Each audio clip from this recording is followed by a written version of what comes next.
An idea that started in Atlanta has made its way to the Star City. Some celebrities there started bailing parents out of jail so they could spend time with their families for the holidays. But a Roanoke nonprofit is hoping to do that for a specific group of dads just in time for Father's Day here.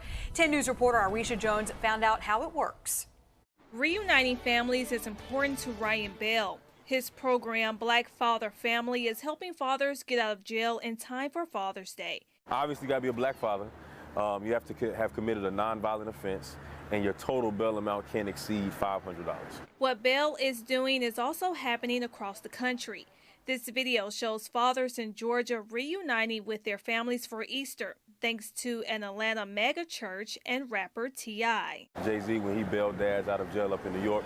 And then I was really inspired by a local group here in Roanoke, and they bailed mothers out for Mother's Day last year. Stephen Sparrow is the father of 2 boys. He says it's important for men to be in their children's lives. Some of my own experiences of not having a father and knowing that I would have loved for an initiative like this to be able to help bail my father out or bail another father out that may even potentially help me to be better than I was the day before. Bell wants to change the negative stereotypes of black fatherhood and mass incarceration. We have black families and black children who are disproportionately affected by mass incarceration.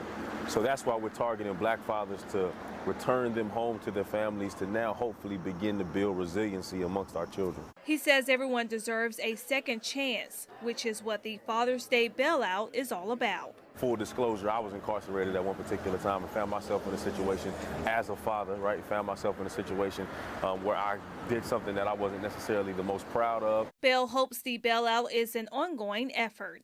In Roanoke, Arisha Jones, 10 News, working for you.